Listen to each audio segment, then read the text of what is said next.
एक दिन अकबर के दरबार में एक विचित्र आदमी आया। वह लंबा और पतला था, कपड़ों से थोड़ा साधारण दिखता था, लेकिन उसकी आंखों में चमक थी। वह दरबार में प्रवेश करते ही अकबर के सामने सिर झुकाकर बोला, जहां पनाह, मुझे आपके दरबार के सबसे बुद्धिमान व्यक्ति से एक शर्त लगानी है। अकबर को यह सुनकर बहुत उत्सुकता हुई। उन्होंने कहा, तुम्हारा स्वागत है, लेकिन पहले यह बताओ कि तुम्हारी शर्त क्या है। उस आदमी ने कहा, मैं अपने गांव का सबसे तेज दिमाग वाला आदमी हूं, और मेरी शर्त यह है कि मैं बीरबल के साथ बुद्धिमानी की प्रतियोगिता करना चाहता हूं। अगर मैं जीत गया तो मुझे 1000 मुहरें दी जाएं, और अगर मैं हार गया तो मैं खुद को बीरबल का सेवक बना लूंगा। अकबर ने यह सुनकर मुस्कुराकर कहा, यह तो बहुत ही मजेदार शर्त है। ठीक है, तुम्हारी चुनौती स्वीकार की जाती है, लेकिन अगर तुमने यह शर्त हारी तो तुम्हें अपनी बात पर कायम रहना होगा। बीरबल ने भी सहमति जताते हुए कहा, मुझे यह शर्त मंजूर है। अब देखना यह है कि तुम मुझसे कौन सी चुनौती जीतने वाले हो। वह आदमी मुस्कुराया और बोला, बहुत आसान है बीरबल जी। मैं आपसे एक साधारण सा सवाल पूछूंगा और आपको उसका जवाब देना होगा। बीरबल ने कहा, ठीक है, सवाल पूछो। उस आदमी ने मुस्कुराते हुए कहा, सवाल यह है कि इस दुनिया की सबसे अद्भुत चीज क्या है। बीरबल ने कुछ क्षण सोचा और जवाब दिया, इस दुनिया की सबसे अद्भुत चीज है इंसान का दिमाग। यह हर चीज की जड़ है, कल्पनाओं की उड़ान से लेकर समस्याओं के समाधान तक। वह आदमी मुस्कुराया और बोला, सही कहा बीरबल जी, लेकिन यह तो बहुत सरल उत्तर है। अब मैं आपको दूसरी चुनौती दूंगा। बीरबल ने कहा, बताइए, आपकी अगली चुनौती क्या है। उस आदमी ने एक छोटी सी थैली निकाली और कहा, इस थैली में कुछ ऐसी चीज है जिसे आप कभी पहचान नहीं सकते। अगर आपने इसे पहचान लिया तो आप जीत जाएंगे। बीरबल ने ध्यान से थैली को देखा और उसमें हाथ डालकर एक छोटी सी चीज बाहर निकाली। यह एक छोटा सा चम्मच था। दरबार में लोग हंसने लगे। बीरबल ने मुस्कुराते हुए कहा, यह तो एक चम्मच है, इसमें कौन सी रहस्य की बात है। आदमी ने झट से कहा, यह सही है, लेकिन असली सवाल यह है कि इसे किसने बनाया। अगर आप यह बता सके तो मैं हार मान लूंगा। बीरबल कुछ देर तक उस चम्मच को देखता रहा, फिर बोला, इस चम्मच को किसी साधारण व्यक्ति ने नहीं बनाया, बल्कि इसे बनाया है इंसान की कल्पना ने। जब एक मनुष्य ने पहली बार खाना खाया और उसे अपने हाथों से मुश्किल हुई, तो उसने इस चम्मच की कल्पना की। इस प्रकार यह चम्मच इंसान की उस आवश्यकता और कल्पना का परिणाम है। अकबर ने बीरबल के इस उत्तर को सुनकर तालियां बजाईं और कहा, बहुत बढ़िया। इसने साबित कर दिया कि सोचने की शक्ति से ही हर चीज का निर्माण होता है। लेकिन वह आदमी हार मानने वाला नहीं था। उसने कहा, ठीक है बीरबल जी, आखिरी सवाल, और अगर इसका जवाब आपने नहीं दिया तो मैं जीत जाऊंगा। सवाल यह है कि क्या आप मुझे यह बता सकते हैं कि आपके सामने खड़ा यह आदमी कौन है। बीरबल ने कुछ क्षण उस आदमी को ध्यान से देखा, फिर मुस्कुराते हुए बोला, जहां पनाह, यह आदमी कोई और नहीं बल्कि एक नाटककार है जो अपनी कहानी के लिए कुछ अनोखा ढूंढ रहा था। इसने हमारी बुद्धिमानी की परीक्षा लेने की योजना बनाई ताकि वह अपनी अगली नाटक में इसे दिखा सके। क्या मैं सही हूं? वह आदमी हक्का बक्का रह गया। उसने सिर झुकाते हुए कहा, आप बिल्कुल सही हैं बीरबल जी। मैं एक नाटककार हूं और अपनी कहानी के लिए कुछ अनोखी सामग्री खोज रहा था। मुझे लगा कि अगर मैं यहां आकर शर्त लगाऊंगा तो मुझे नई प्रेरणा मिलेगी। लेकिन आपने मेरी हर योजना को भांप लिया। मैं आपकी बुद्धिमानी का कायल हो गया।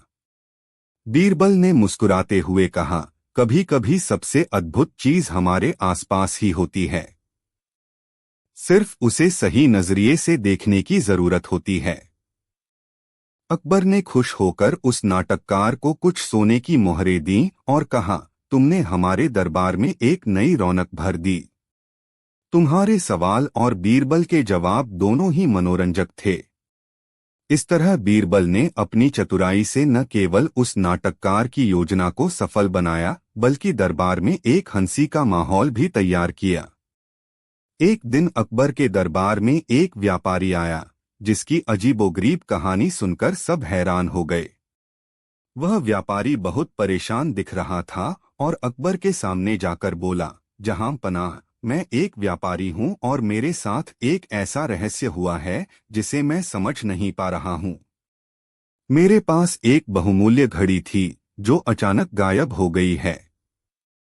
मैं चाहता हूं कि बीरबल इस रहस्य को सुलझाएं। अकबर ने हैरानी से पूछा, क्या घड़ी अपने आप गायब हो गई या किसी ने चुराई है? व्यापारी ने कहा, जहां पनाह, यही तो समझ नहीं आ रहा है।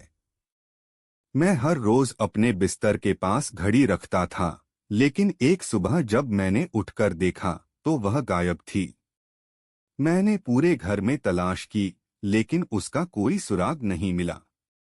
मैंने यह भी देखा कि कहीं ताले या खिड़कियां नहीं टूटी थीं, तो कोई चोर अंदर कैसे आया होगा? अकबर ने बीरबल की ओर देखा और कहा, बीरबल, यह मामला बड़ा रहस्यमय है। तुम्हें इसका पता लगाना होगा। अगर यह व्यापारी सच कह रहा है, तो हमें घड़ी वापस मिलनी चाहिए।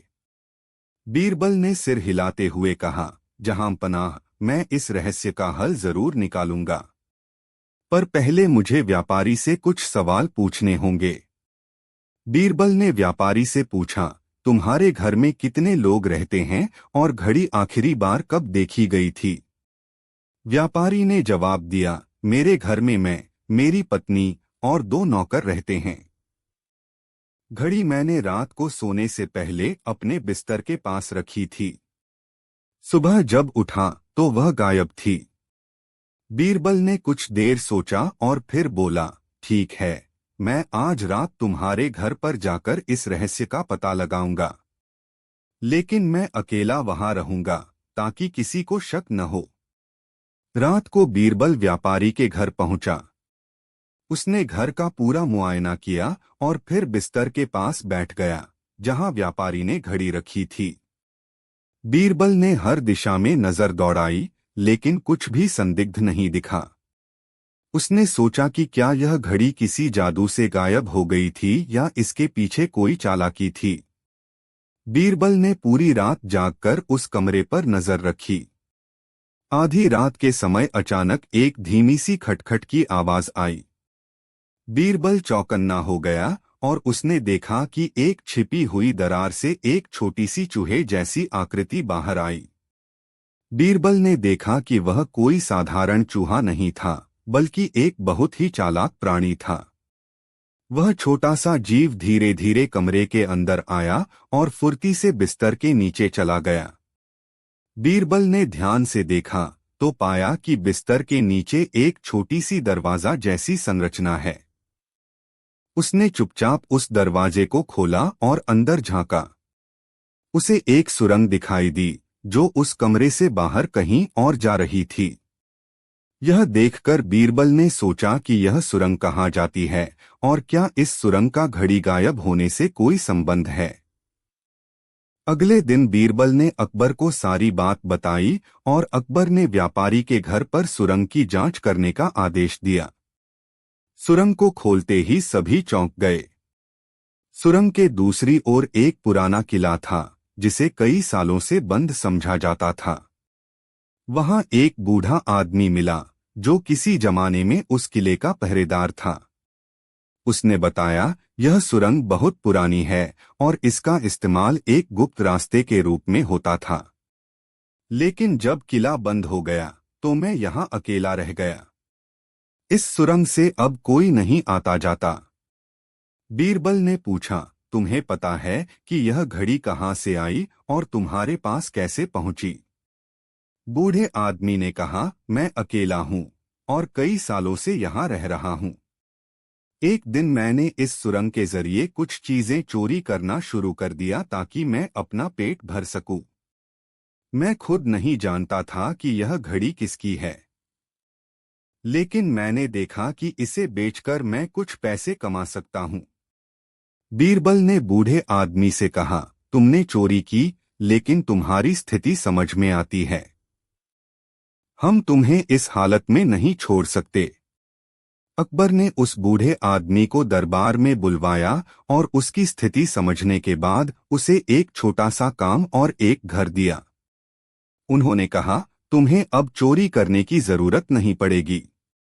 तुम हमारे साथ काम करोगे और तुम्हारी सभी जरूरतों का ध्यान रखा जाएगा। बीरबल की इस बुद्धिमानी ने एक और रहस्य सुलझा दिया और अकबर ने कहा, बीरबल, तुम्हारी चतुराई ने फिर से हमें एक नई दिशा दिखाई। यह कहानी सचमुच अद्भुत थी, जिसमें चोर, सुरंग और रहस्य सब कुछ था। लेकिन सबसे बड़ी बात यह है कि तुमने किसी का भला किया। बीरबल ने नम्रता से कहा, जहां पनाह, हर समस्या का समाधान चतुराई और सहानुभूति से निकाला जा सकता है। यह दुनिया अद्भुत है और हमें इसके हर रहस्य को समझने का धैर्य रखना चाहिए। इस तरह से यह अजीबोगरीब और अद्भुत कहानी खत्म हुई, जिसमें बीरबल ने एक बार फिर अपनी चतुराई और दयालुता से सबका दिल जीत लिया। एक बार अकबर के दरबार में एक अद्भुत चिड़िया का मामला आया। वह चिड़िया बहुत ही खास थी, क्योंकि उसने ऐसी हरकतें की थीं जिनसे पूरे शहर में हलचल मच गई थी। लोग कहते थे कि वह चिड़िया अजीबोगरीब हरकतें करती है, जो किसी जादू जैसी लगती हैं। अकबर ने यह बात सुनकर दरबारियों से पूछा, यह चिड़िया के बारे में कौन कौन सी बातें फैलाई जा रही हैं? मुझे कोई बताएगा? एक दरबारी ने कहा, जहां पनाह, यह चिड़िया दिन में कई बार अलग अलग जगहों पर दिखाई देती है और लोग कहते हैं कि यह उनके गहने और कीमती चीजें चुरा लेती है।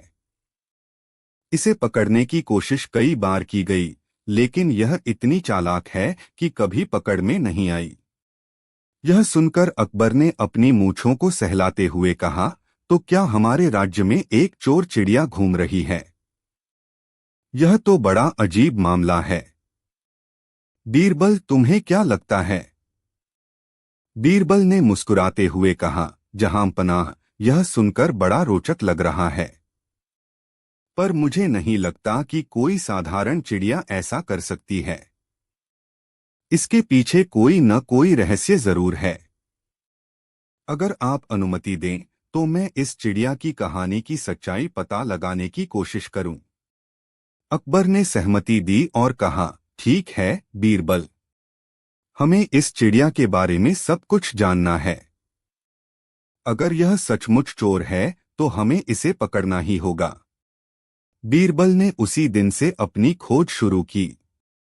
सबसे पहले वह उन जगहों पर गया जहां लोग कहते थे कि चिड़िया दिखाई देती है।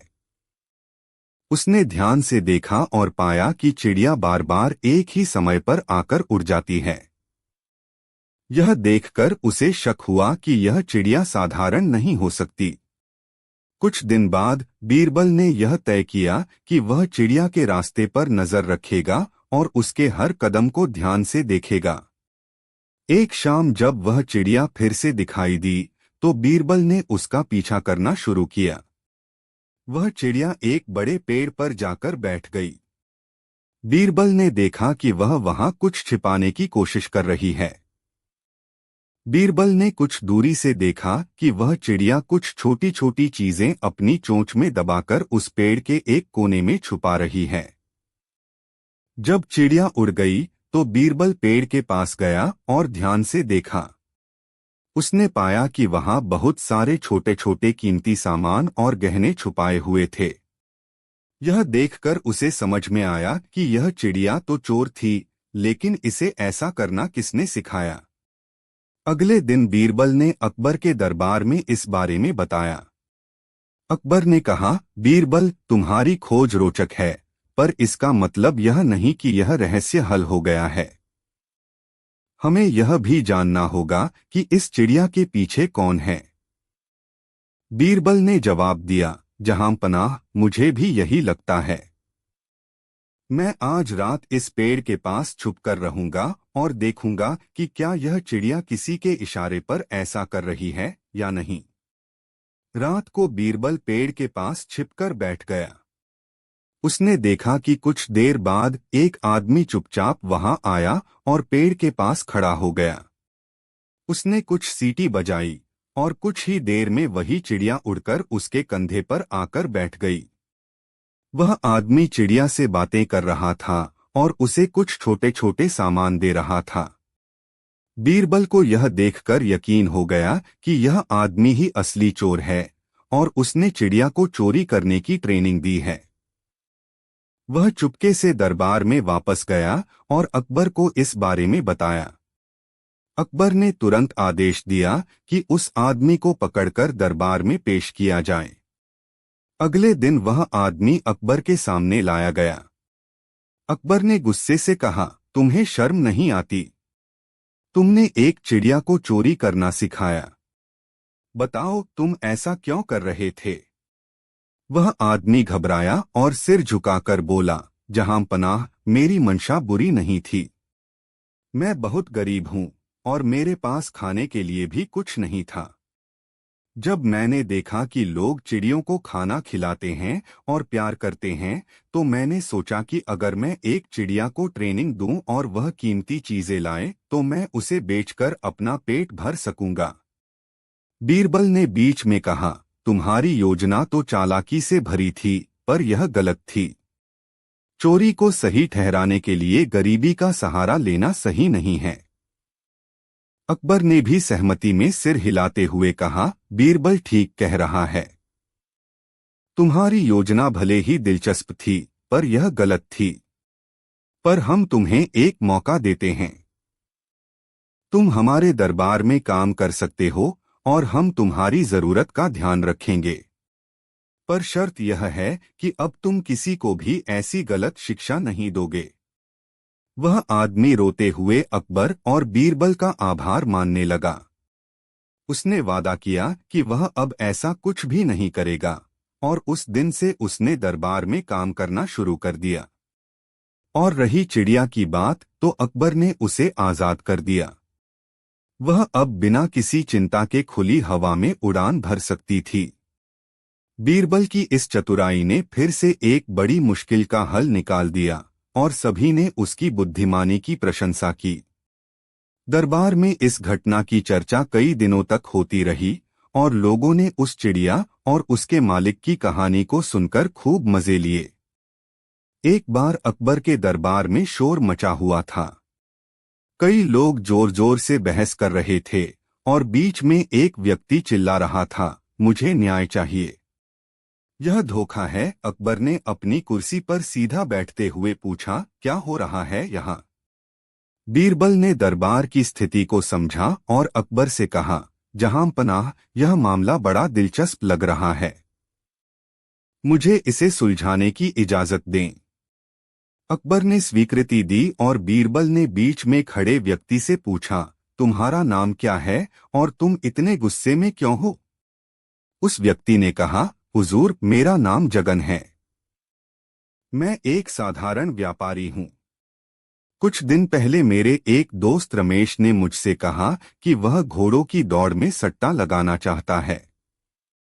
उसने कहा कि उसे पक्का यकीन है कि उसका घोड़ा जीत जाएगा और उसने मुझसे पैसे उधार मांगे। मैंने उसे 500 मोहरें उधार दीं।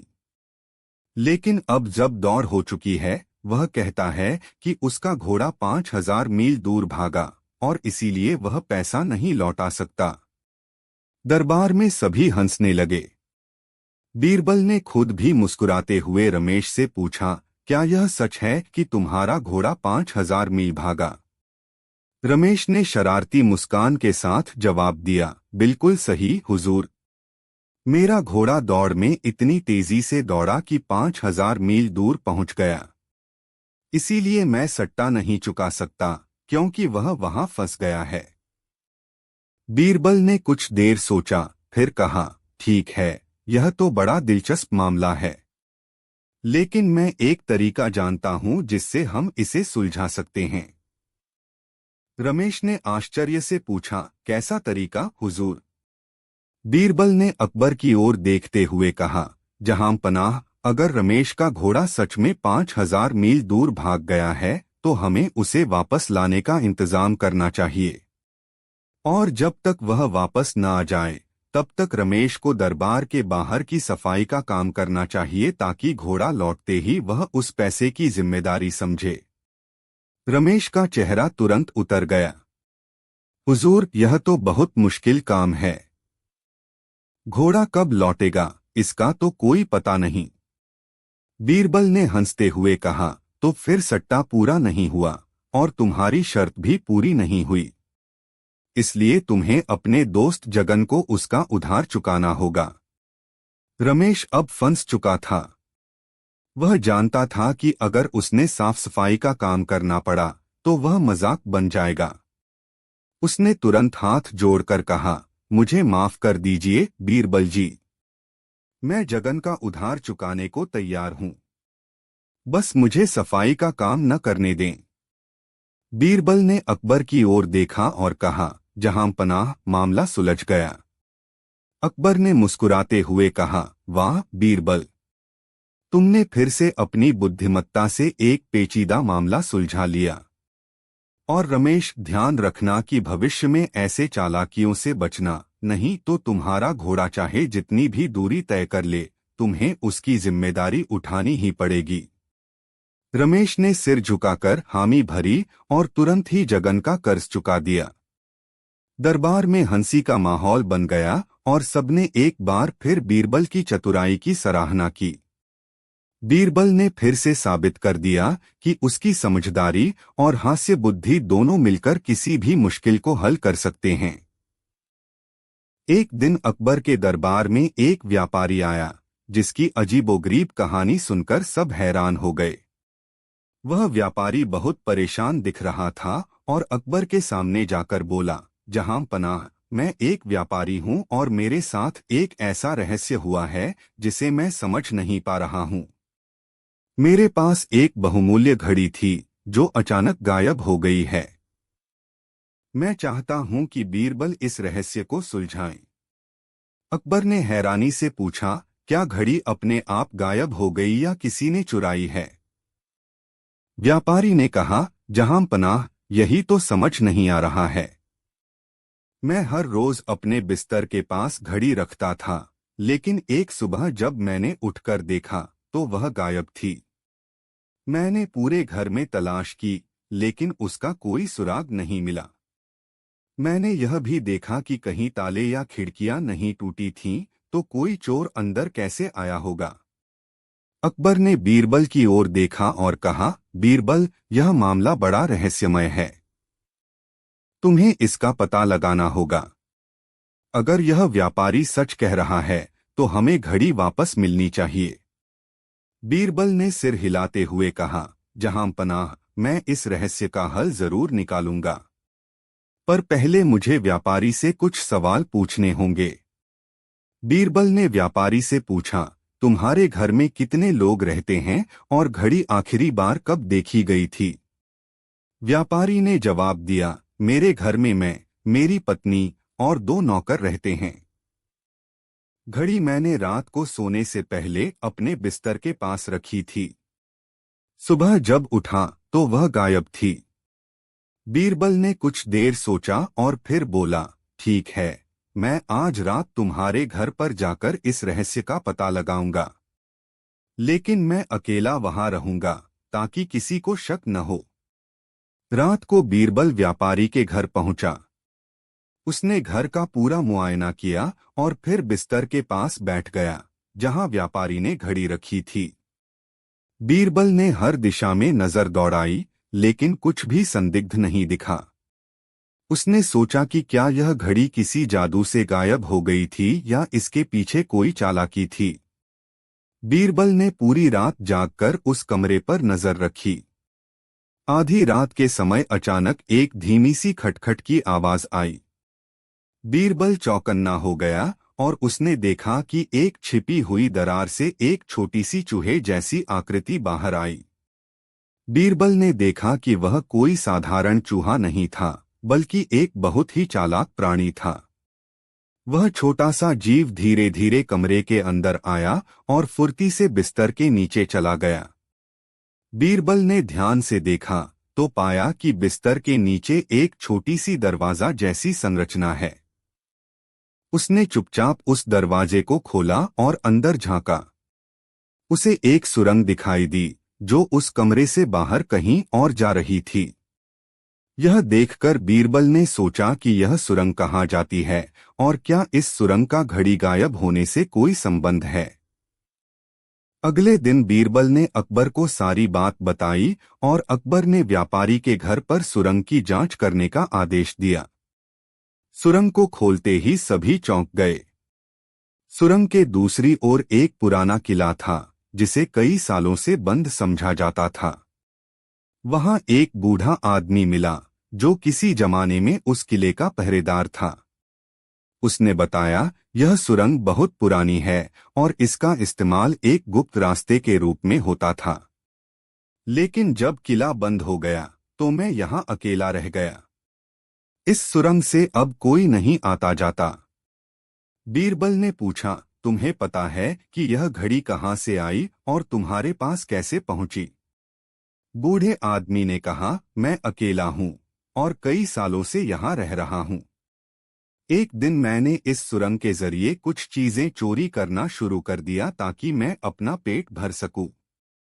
मैं खुद नहीं जानता था कि यह घड़ी किसकी है, लेकिन मैंने देखा कि इसे बेचकर मैं कुछ पैसे कमा सकता हूं। बीरबल ने बूढ़े आदमी से कहा, तुमने चोरी की, लेकिन तुम्हारी स्थिति समझ में आती है। हम तुम्हें इस हालत में नहीं छोड़ सकते। अकबर ने उस बूढ़े आदमी को दरबार में बुलवाया और उसकी स्थिति समझने के बाद उसे एक छोटा सा काम और एक घर दिया। उन्होंने कहा, तुम्हें अब चोरी करने की जरूरत नहीं पड़ेगी। तुम हमारे साथ काम करोगे और तुम्हारी सभी जरूरतों का ध्यान रखा जाएगा।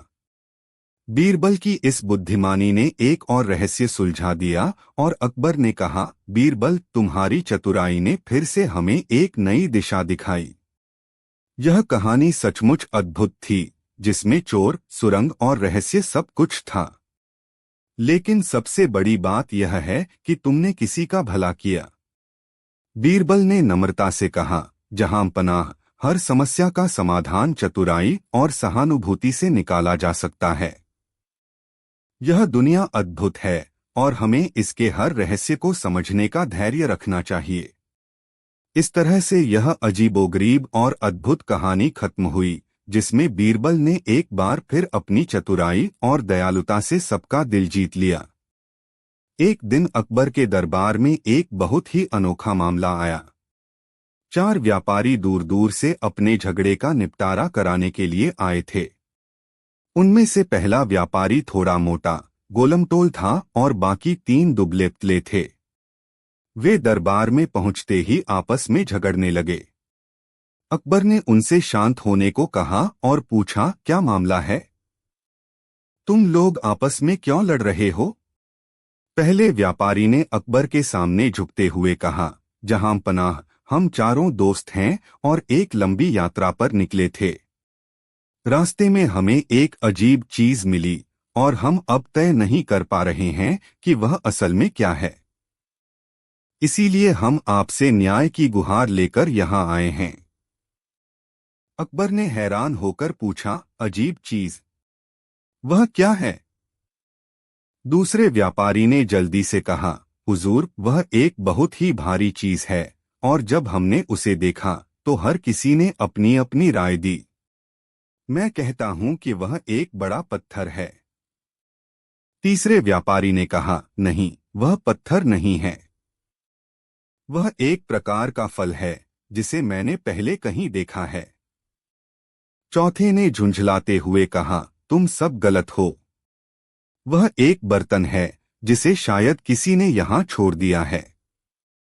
अकबर ने बीरबल की तरफ देखते हुए कहा, बीरबल, यह तो बड़ा अजीब मामला है। आखिर ये लोग किस चीज के बारे में बात कर रहे हैं? बीरबल ने सभी व्यापारियों को गौर से देखा और पूछा, क्या आप सभी को यकीन है कि आपने उस चीज को ध्यान से देखा था? सभी ने एक साथ सिर हिलाते हुए कहा, हाँ हुजूर। बीरबल ने मुस्कुराते हुए कहा, ठीक है, पहले हमें उस चीज को देखना होगा ताकि हम सब समझ सकें कि यह रहस्य क्या है। पहले व्यापारी ने तुरंत अपने थैले से एक भारी गोलमटोल चीज बाहर निकाली और सबके सामने रख दी। यह देखकर दरबारियों में हंसी की लहर दौड़ गई। वह एक साधारण तरबूज था। बीरबल ने मुस्कुराते हुए कहा, अरे, यह तो तरबूज है। इस पर इतनी बहस करने की क्या जरूरत थी? पहला व्यापारी बोला, बीरबल जी, हम चारों ने मिलकर इसे देखा था, लेकिन किसी ने यह नहीं माना कि यह तरबूज है। हमें लगा कि यह कुछ और ही है, इसलिए हमने इसे पहचानने की कोशिश की। बीरबल ने कहा, अच्छा, तो तुम लोग इसे देखने के बाद भी इसे पहचान नहीं पाए। चलो मैं तुम्हें एक कहानी सुनाता हूँ जिससे तुम्हें समझ में आएगा। बीरबल ने कहानी शुरू की। एक बार एक गांव में एक आदमी ने सबको बुलाया और कहा, मैं एक बहुत बड़ा रहस्य जानता हूँ। मेरे पास एक ऐसा फल है जिसे कोई नहीं पहचान सकता। लोग उत्सुक होकर उसे देखने आए। उस आदमी ने एक नारियल दिखाया और कहा, बताओ यह क्या है? किसी ने कहा कि यह एक गुफा का छोटा टुकड़ा है, तो किसी ने कहा कि यह किसी पेड़ की छाल है। लेकिन सच तो यह था कि वे सभी गलत थे। वह बस एक साधारण नारियल था। यह सुनकर दरबार में ठहाके गूंजने लगे।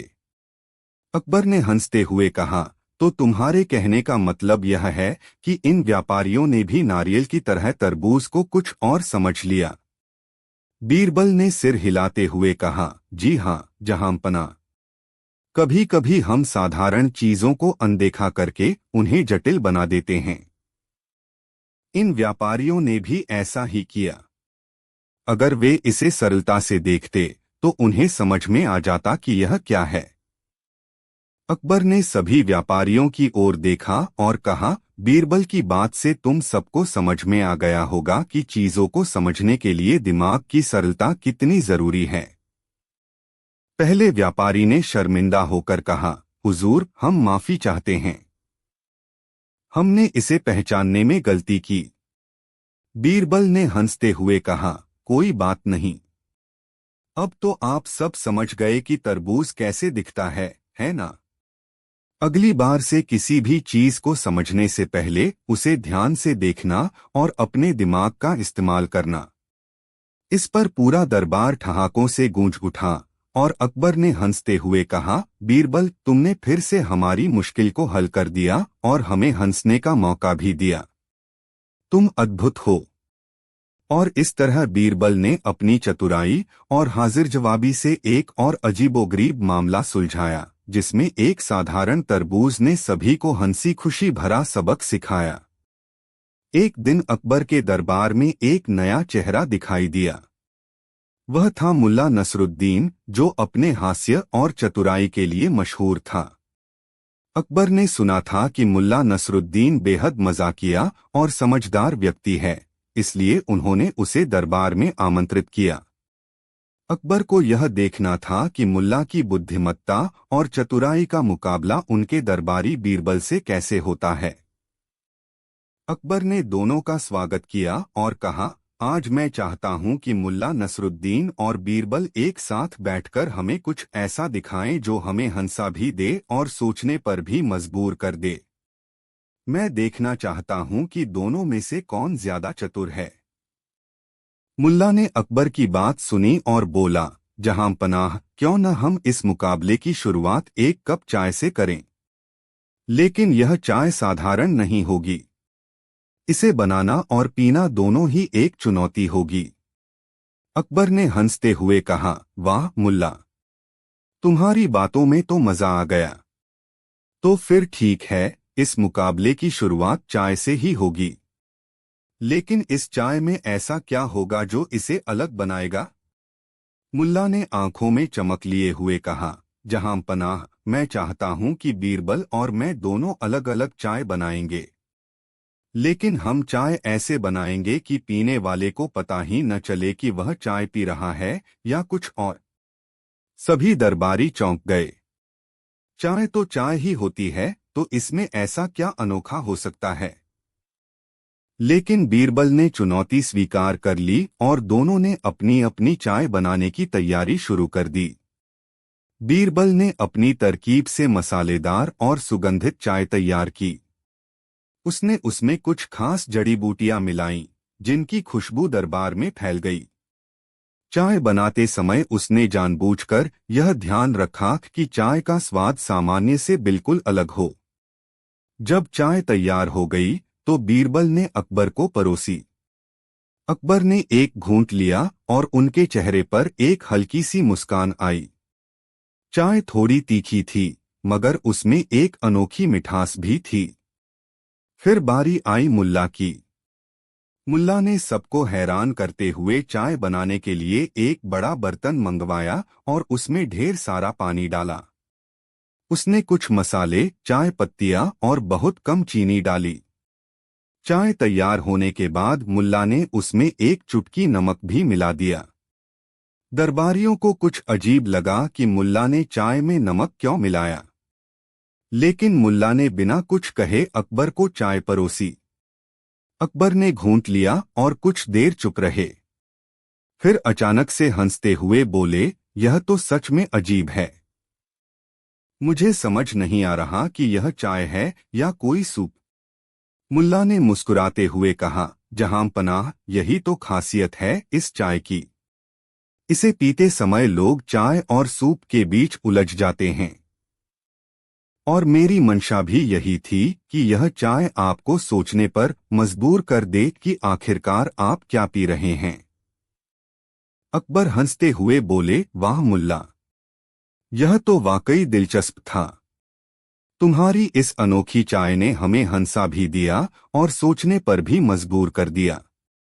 बीरबल भी मुल्ला की चतुराई को देखकर मुस्कुराया। उसने कहा, जहां पनाह, मुल्ला ने इस खेल को बहुत मजेदार बना दिया। मैं उनकी तरकीब से प्रभावित हूं। लेकिन अब मेरी बारी है। बीरबल ने एक नई चाल चली।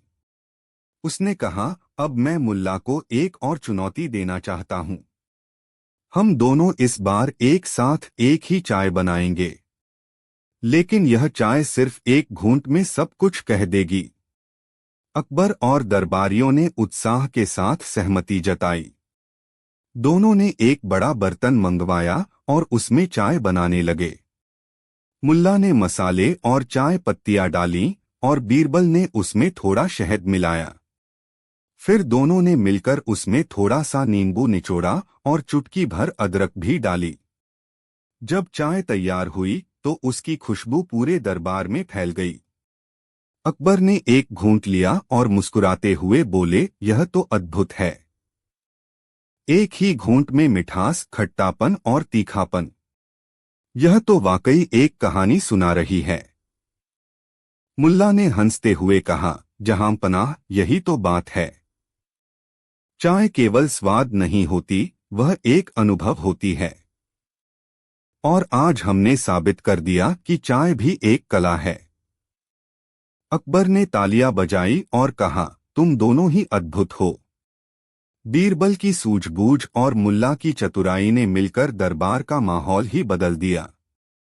आज हमने एक नई तरह की चाय का अनुभव किया, जो न केवल स्वादिष्ट थी बल्कि मनोरंजक भी। तुम दोनों को इनाम दिया जाएगा। बीरबल और मुल्ला ने एक दूसरे को मुस्कुराते हुए देखा और समझ गए कि असली जीत उनकी दोस्ती और समझदारी की थी। उस दिन के बाद से दरबार में जब भी चाय का जिक्र होता, सब मुस्कुराते हुए कहते, क्या वह चाय है या कुछ और। एक दिन अकबर दरबार में बैठे थे, जब उन्होंने महसूस किया कि दरबार के सभी मंत्री और सेवक कुछ थकेत के और उदास दिख रहे हैं। हर दिन दरबार के मामलों को निपटाने में व्यस्त रहते हुए सभी पर काम का दबाव बहुत ज्यादा हो गया था। अकबर ने सोचा कि क्यों न कुछ ऐसा किया जाए जिससे सभी को हंसी मजाक का मौका मिले और थोड़ा हल्का महसूस करें। अकबर ने अपनी योजना पर सोचते हुए बीरबल को बुलाया और कहा, बीरबल, ऐसा कुछ करो जिससे दरबार में थोड़ा मनोरंजन हो और सभी खुश महसूस करें। लेकिन एक शर्त है, तुम्हें कुछ ऐसा करना होगा जो थोड़ा अनोखा और मजेदार हो। बीरबल को अकबर की बात का मतलब समझ में आ गया। उसने थोड़ी देर सोचा और फिर बोला, जहां पनाह, मुझे एक दिन का समय दीजिए, मैं एक मजेदार तरकीब लेकर आऊंगा जिससे दरबार की रौनक बढ़ जाएगी। अगले दिन जब दरबार की सभा शुरू हुई तो बीरबल ने अकबर के कान में कुछ कहा और अकबर मुस्कुराए। फिर उन्होंने घोषणा की, आज मैं दरबार में एक खास आदेश देना चाहता हूं, लेकिन यह आदेश अधूरा होगा और बाकी आप सभी को पूरा करना होगा।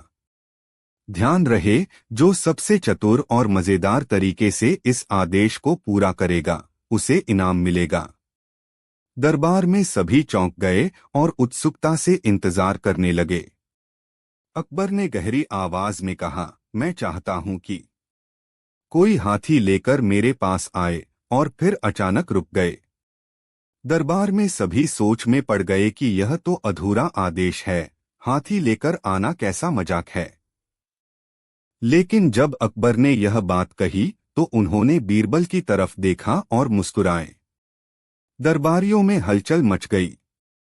एक एक कर मंत्री और दरबारी सोचने लगे कि आखिर इस आदेश को कैसे पूरा किया जाए।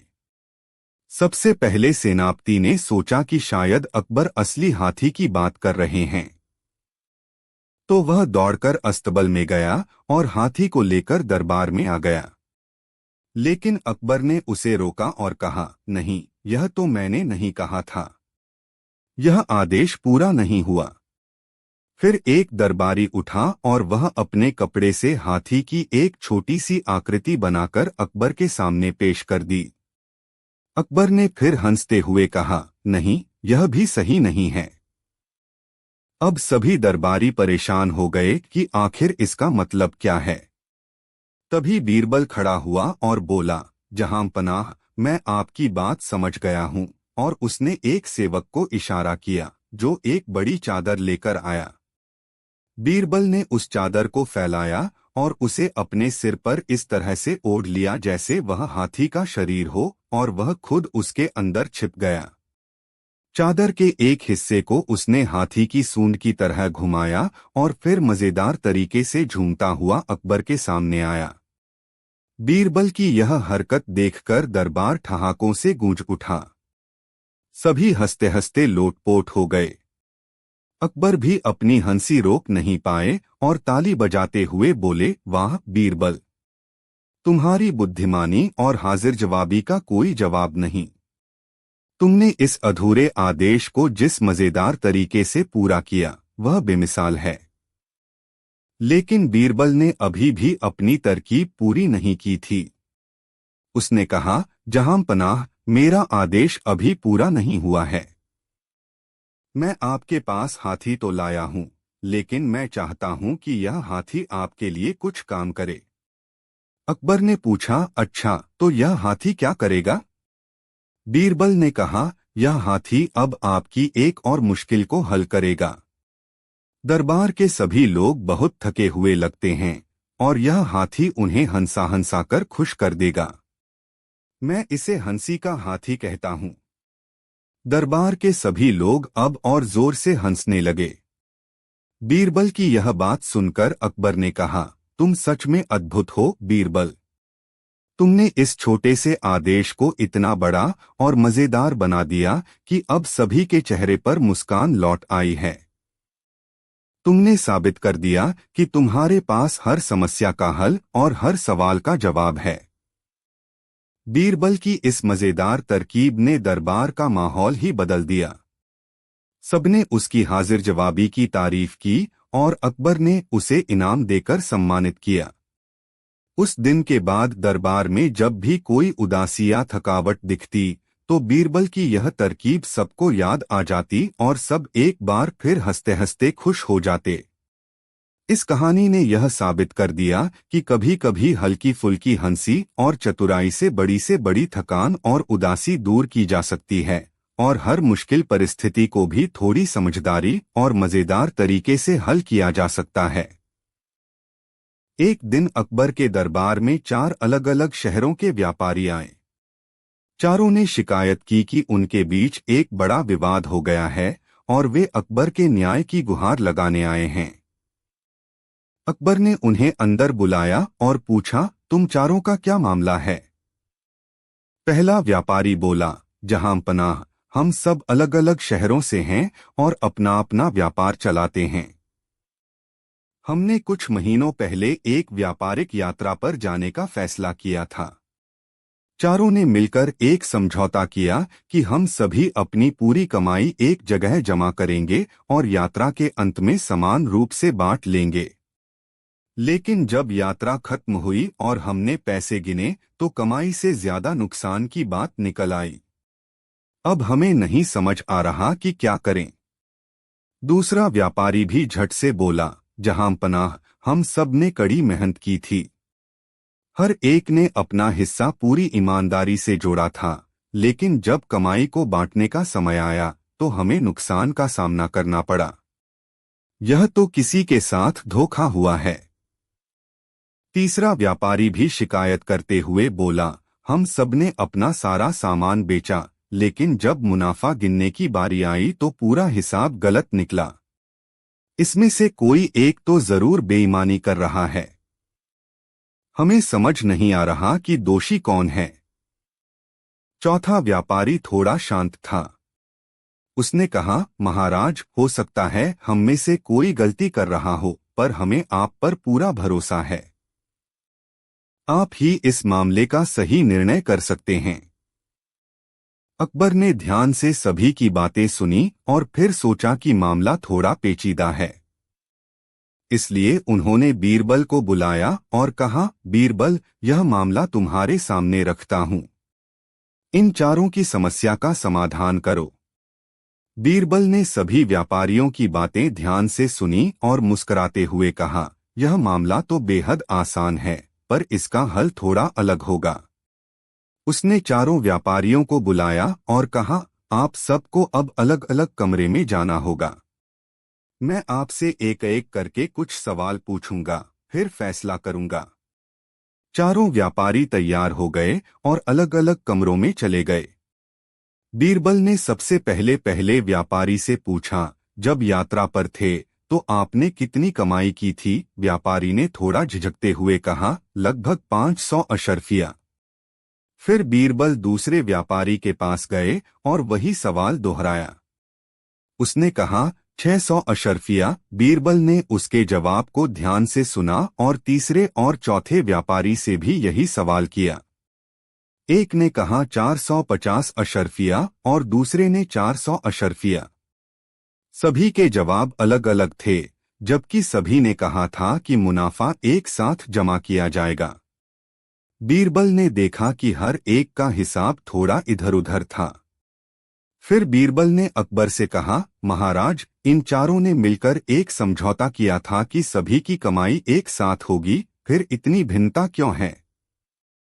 लगता है किसी ने अपनी कमाई छुपाई या फिर झूठ बोला है। इसका सटीक हल निकालने के लिए मुझे एक तरकीब सोचनी होगी। बीरबल ने सभी व्यापारियों को दरबार में बुलाया और एक कटोरी में पानी मंगवाया। उसने उसमें 4 बूंदें दूध की डालने को कहा। फिर बोला, यह पानी आपकी ईमानदारी का प्रतीक है और दूध की बूंदें आपकी कमाई का। अगर चारों की बूंदें मिलकर दूध को सफेद कर दें तो इसका मतलब है कि आप सब ईमानदार हैं। अगर दूध का रंग नहीं बदलता तो इसका मतलब है कि किसी ने अपनी कमाई छुपाई है। चारों व्यापारी हैरान थे, लेकिन उन्होंने जैसे तैसे दूध की बूंदें डालीं, पर पानी का रंग वैसा का वैसा ही रहा, बिल्कुल साफ। यह देखकर अकबर ने पूछा, इसका क्या मतलब है बीरबल? बीरबल मुस्कुराते हुए बोला, जहां पनाह, इसका मतलब है कि चारों व्यापारियों में से कोई न कोई झूठ बोल रहा है और अपनी कमाई छुपा रहा है। अगर सभी ने ईमानदारी से मिलकर काम किया होता तो दूध का रंग सफेद हो गया होता। अब चारों व्यापारी घबरा गए। आखिरकार चौथा व्यापारी आगे आया और बोला, जहां पनाह, मुझसे गलती हो गई। मैंने अपनी असली कमाई आप सबके सामने नहीं बताई थी। बाकी तीनों तो ईमानदार थे, लेकिन मैं अपने हिस्से की कुछ अशर्फियां छुपा रहा था। अकबर ने गंभीरता से देखा और कहा, तुम्हारी बेईमानी ने सबका नुकसान करवा दिया। अगर तुम शुरुआत से ईमानदारी दिखाते तो यह स्थिति नहीं आती। बीरबल की चतुराई से यह मामला सुलझ गया। अकबर ने चौथे व्यापारी को कड़ी चेतावनी दी और कहा, अगर तुम दोबारा ऐसी बेईमानी करोगे तो सजा भी मिलेगी। अब अपने बाकी साथियों के साथ ईमानदारी से मिलकर मुनाफा बांटो। चारों व्यापारी ने अकबर और बीरबल का धन्यवाद किया और वादा किया कि आगे से वे ईमानदारी से काम करेंगे।